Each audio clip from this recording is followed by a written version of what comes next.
Yo, what is going on, guys? We are back today. It's that time of the month again for the most popular series on my channel. That is the monthly tier list. So, for the month of June, we're going to be jumping in here and we're going to be talking about three main champions. So, that's the two champs from last month, from May. That's Negasonic Teenage Warhead, Silver Sable, and then MrSinister recently got a very sick buff. So, we're going to be talking all about him as well. And some other champs, some promotions, some demotions. Before we get into that, gotta hit you guys with a standard tier list disclaimer. That, this is not meant to be the MCOC Bible by any means. It is just meant to be a rough guide to help you along your journey through the battle realm when it comes to maybe a rank up choice, or a Crystal Nexus choice, or an Abyss Nexus choice, When you have lots of champions to choose from, you're not really sure. You can refer to the tier list, see who's kind of rated higher, and maybe go with that champion. But, this game is very complex for a mobile game, and it's all about, specific matchups. A lot of fights require something specific, but, the higher rated champion is, it's probably the more matchups that they can cover. And one final thing is that at the end of the day, this is my tier list. Now, I love what I've been doing with tier lists for like the last year and a half, that it's more so of a community tier list where I take a lot of your guys' feedback. But at the end of the day, it is my tier list, and I do have some final say on some things. But that doesn't mean I'm not going to listen to you guys. For example, on the last tier list, I explained how I think Science is the best class in the game, and that I'm more strict when I'm promoting champs here, especially for the highest rank. And a lot of people took a big issue with Human Torch not being in there. So we're putting him back in. We're putting him back in. I thought about it more. I also just recently ascended my Human Torch as well. Finally, he's all fully maxed out now.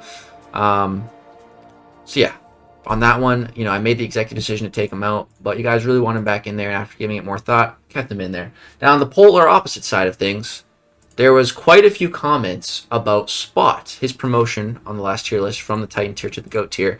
A lot of people saying that Spot doesn't deserve to be here.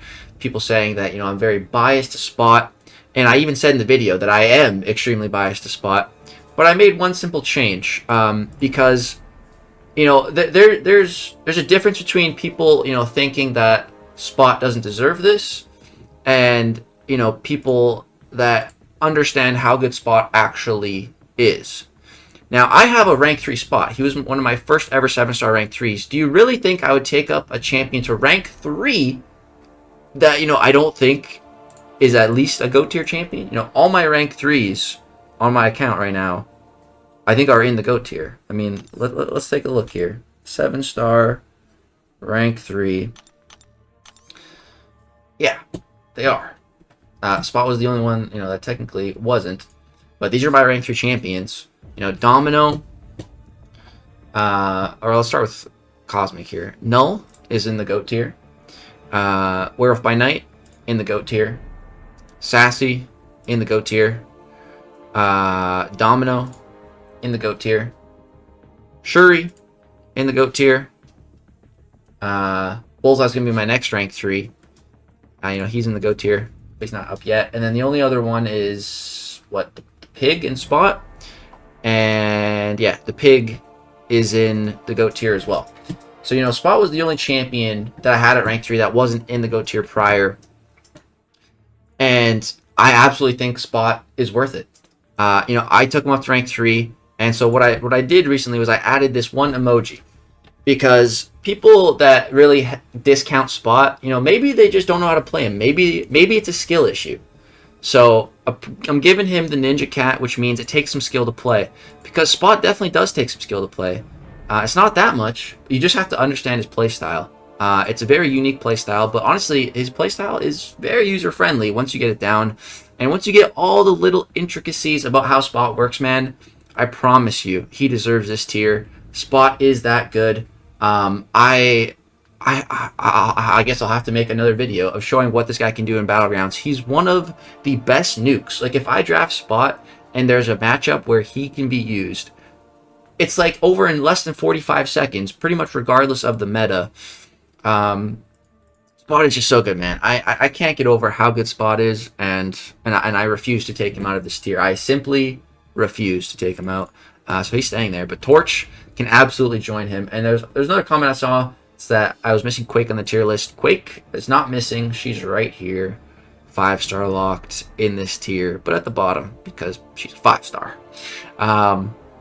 So yeah, we should talk about the new champs, but before we get to that, we kind of started somewhere different today. Let's just finish up with the science class. So Luke Cage got a promotion from the Old God tier to the Titan tier. Luke Cage is in the current Titan Crystal. I definitely think the Red Guardian buff was better than Luke Cage's, but I still think the Luke Cage buff is good and a little bit better than these Old God tier champs. So Luke Cage getting a promotion. And then my boy Ant-Man got a promotion all the way from the mid tier to the Old God tier because, dude, Ant-Man is underrated. Ant-Man is very underrated. Karate Mike's challenge put a great spotlight on Ant-Man, in the Grandmaster's Gauntlet, what he can really do in there. The fact that, he can just perpetually keep his poisons paused is pretty insane.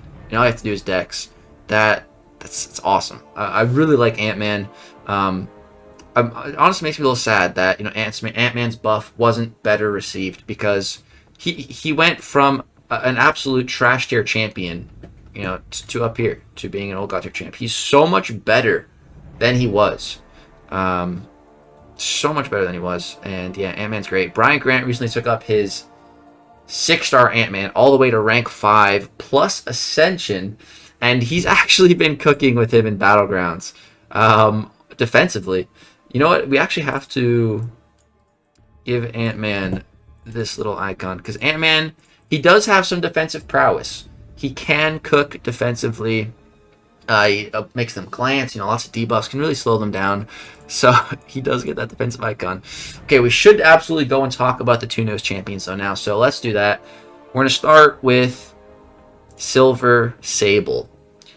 This is the lowest a new champion has placed on my tier list in a very, very, very, very long time. Silver Sable is, I'll say it right now. I think she's absolutely gonna be rebalanced. Like there's no other way for her to go. It's only up. She can only get better. The comparisons that have been made to Silver Sable, it just makes me sad. When I heard this comparison when she first came out from a very trusted and reliable friend and source, in this game that plays at a very high level. The comparison this player made was that he basically compared Silver Sable to Kraven, basically saying that her loop is a little bit more complicated than Kraven's, and you get less damage than what you would get playing Kraven. Like, how is that even possible for a 2024 champion? I simply don't know. Silver Sable needs a lot of help, a tremendous amount of help. She really has just, I can't think of a single good thing to say about her. I can't think of a single good thing she has going for her. The only thing that comes to mind was when she first got revealed, people were saying she was a baddie. And that's on her looks alone. So I literally have nothing good to say about Silver Sable. Maybe I'm completely off base here. Maybe she deserves the Old God tier. Maybe. I don't know. If anyone wants to give an argument for Silver Sable in the comments, please do. That is how these tier lists change and evolve, are based on your guys' comments and the previous tier lists. I read them all before making the new one.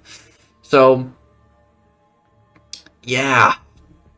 If anyone has any arguments for Silver Sable, let me know. But she's landing in the mid tier, and I genuinely think this is the lowest debut placement in years. Like, I don't think a single champion from 2023 placed this low on the list with their debut.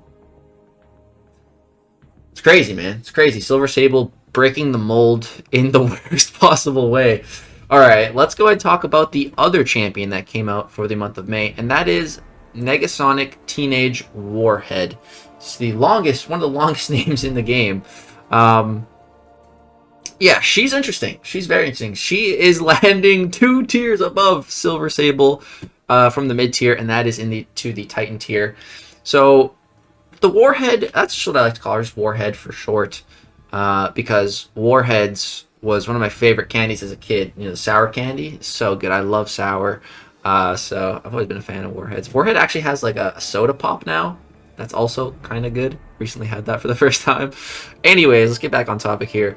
So she has a couple emojis.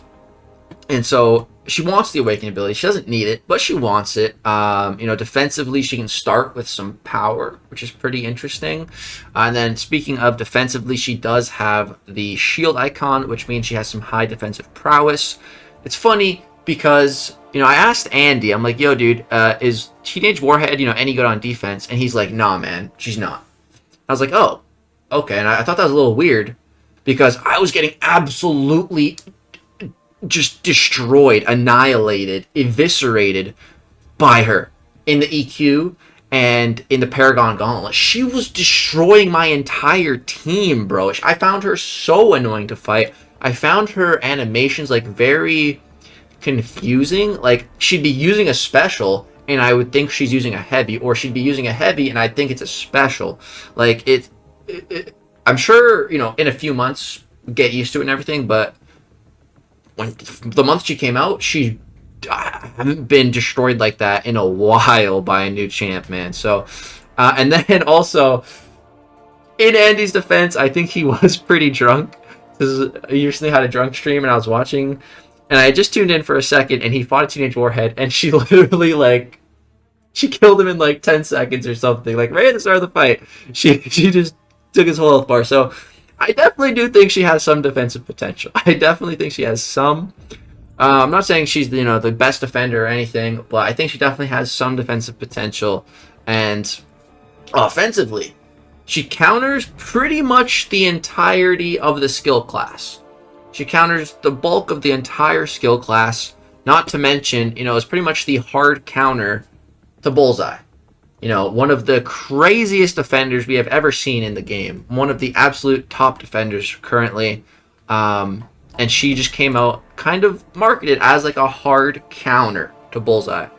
So for all of those reasons, she's landing in the Titan tier for me.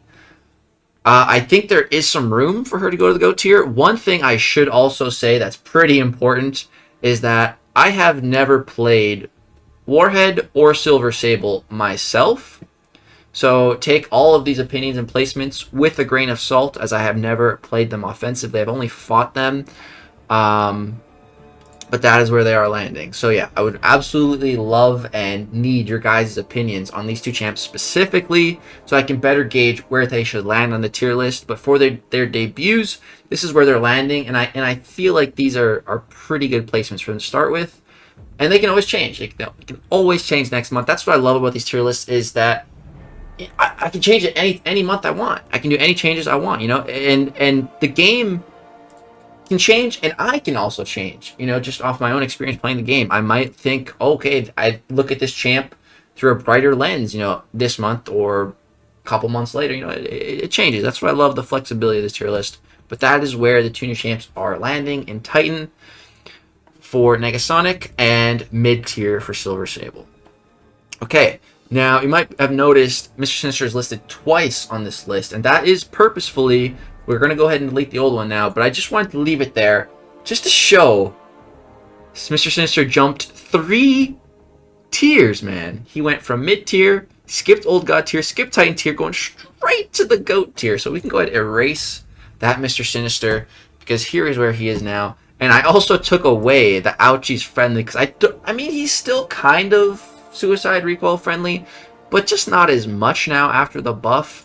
Because the main rotation with MrSinister now is Special 1. Special 1 spamming, kind of. Heavying, charging heavy first, then Special 1ing. But a lot of Special 1s, so that's not really the most recoil friendly. You know, going to be eating recoil on every subsequent Special 1 if you are running those masteries. So I do think he's better without them. That's why I got rid of that emoji. And we just replaced it with the reworked emoji. Because MrSinister got an epic buff. So let's talk about it. First thing I want to say is that I recently watched the old X-Men cartoon and the new, X-Men 97. I had watched the old one, in preparation for X-Men 97, and I had gotten completely caught up when there was just one episode behind. So I completely caught up on X-Men 97, and then there's just one new episode to be watched after that. And first of all, I highly recommend the show. One of the best shows I've seen in a long time. It's not like an anime. It is animated, but it's different. But it was really good. I cannot recommend that show enough. And one of my favorite characters throughout the entirety of that show was Mr. Sinister. We see him all throughout the show. He's a villain. Sometimes he's a bit of an anti-villain. He helps the X-Men out. But we see him all throughout the show, the old one and the new one. And it's so great to see him. And he's finally getting the justice he deserves in game. We also got to see, there's an old episode of, his origin story of, Mr. Sinister. And it was back in, I don't know, was it the 1600s or the 1700s or something? It's hundreds of years ago. That's how old Mr. Sinister is. He's really cool. He's really cool. And he finally got buffed. He's finally good in game, which is great because Mr. Sinister should. He's been just kind of a dumpster fire for the longest time. The only thing Mr. Sinister ever had going for him was his ability to heal from crits. And, that was very useful for me when, I achieved one of my biggest achievements of all time, and that was qualifying for the Battle Realm Brawl. Because the meta for that was crit me with your best shot, which means you have to crit the opponent to deal any damage. And Mr. Sinister heals from crits. So he was a moss for that meta. So actually, I had him already at a 6-star rank 4 level on my main account because of that. And then I just ascended him. And just at rank 4, ascended, he's been insane for me in Battlegrounds. I've fought 2 bullseyes with him. And both fights, I didn't play them perfectly, but both fights I scored over 50,000 points. And the bullseye had 1 rank advantage on me. So, my Sinister is rank 4 ascended. I was facing rank 5 ascended bullseyes. And again, beating them with 50,000 points, not even playing it perfectly. And it was my very first 2 times doing the fight. Just countering bullseye. Again, we talked about one of the craziest defenders in the game right now. Mr. Sinister is a hard counter to him. Like I said, I've never played Warhead myself, but I have played Sinister. I've used him a lot.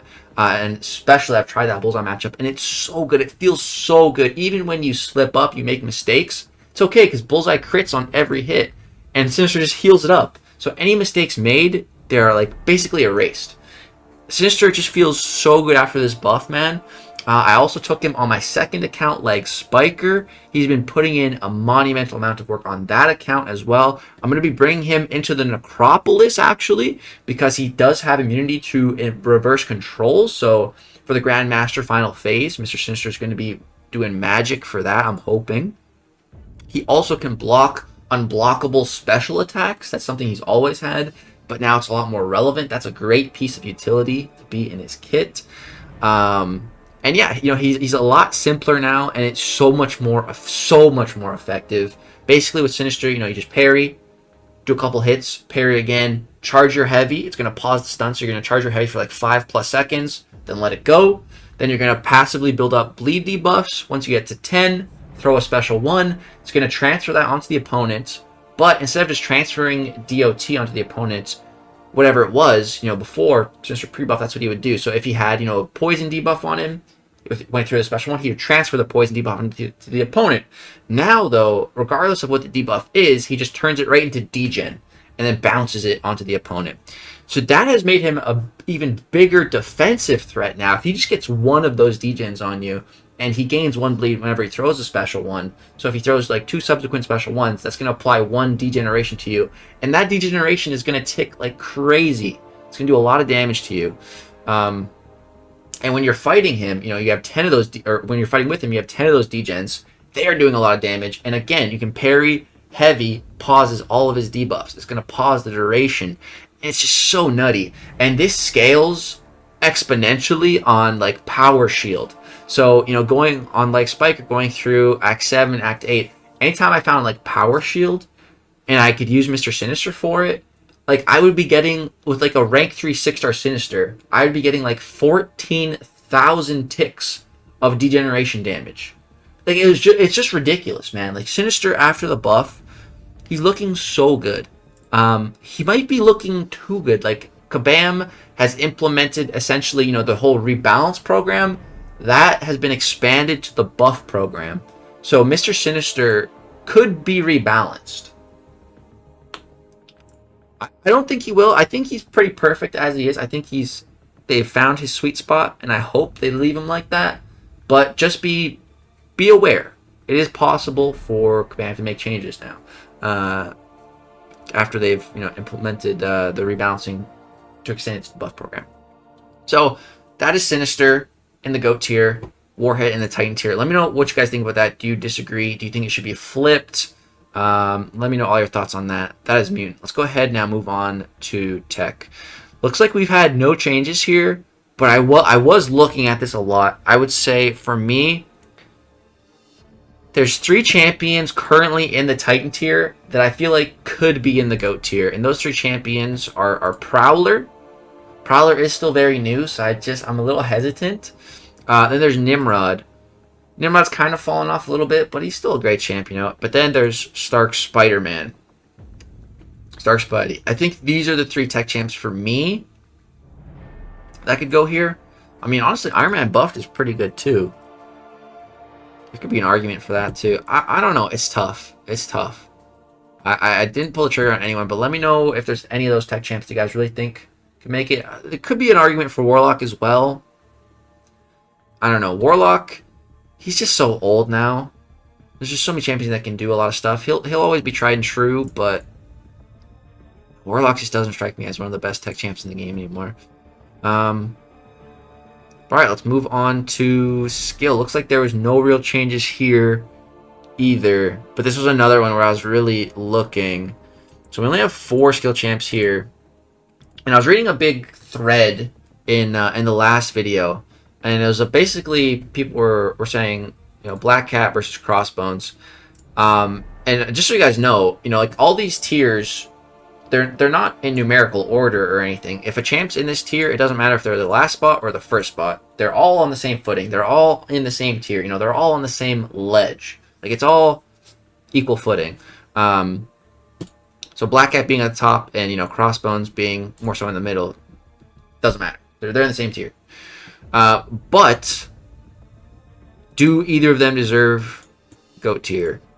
And there's also like Shang-Chi. Shang-Chi did so good against that onslaught with Spring of Sorrow that I'm having a real tough time not promoting him when I see Kingpin here.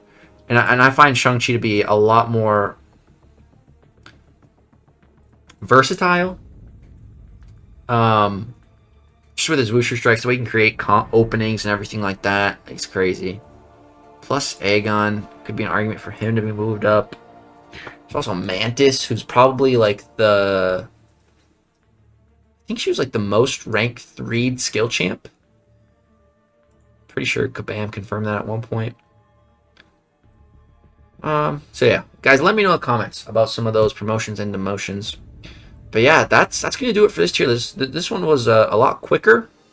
It's not like over 45 minutes. But yeah, I think that's pretty much gonna do it for this one, guys. Oh yeah, I was also very close to promoting Adam Warlock. I actually did. I did promote him, and then I actually ended up demoting him. Because I don't know. These Cosmic Champions, like, without a doubt, regardless of RNG, they're so good.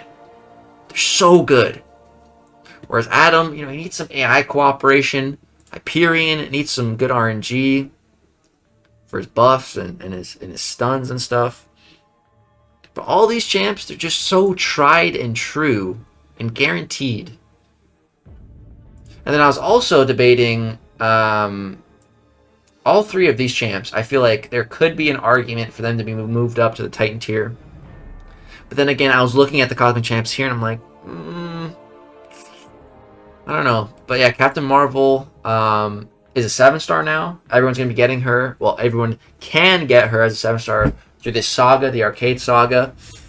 So that's cool. Now she's been a 7-star, but now she was actually a fun fact for you all. is she was the rarest 7-star in the game. As confirmed by Kabam Crashed on the latest Kabam stream, Captain Marvel was the rarest 7-star in the game. So now she's going to be, you know, a lot more widely available. And I do like Captain Marvel. I really liked her back in the day. She was my first ever rank 3 6-star champion, which got me Thronebreaker at the time. I gave her a generic 6-star Awakening Gem, which was very, very rare at the time. You know, think about like a 7-star Awakening Gem today. That's how rare it was back then. And I gave it to Captain Marvel. I do think she's great. I think she's way past her prime. The only silver lining Captain Marvel has going for her right now is she's an onslaught counter.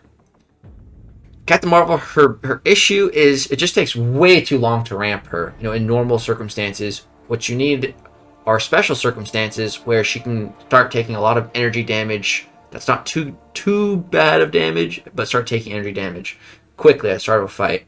Then that puts her in her binary ignition mode quickly, and then, you know, then she's crazy. Once she's in her binary ignition, like if we're talking Captain Marvel in her binary ignition, she'd be a go-tier champ. Like if she started with that, like no build-up required, she just starts with 5 Furies and Indestructible, she'd be in the go-tier.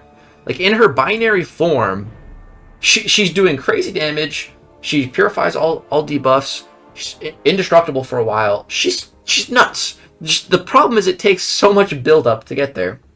But against Onslaught, you know, you get a couple of his Neuroshock passives on you, and then boom, you just start getting fueled into binary ignition. So that I'd say is her only silver lining really right now. It's hard for me to think of like really anything else that's good to say. So is that one matchup and her coming as a 7-star enough to promote her to Titan tier? Maybe. I don't know. Then there's also Angela and Cersei. Angela is great, really great. The problem is she's a terrible defender. And then Cersei is pretty underrated. She's a pretty decent attacker and a pretty solid defender in the Titan Crystal right now.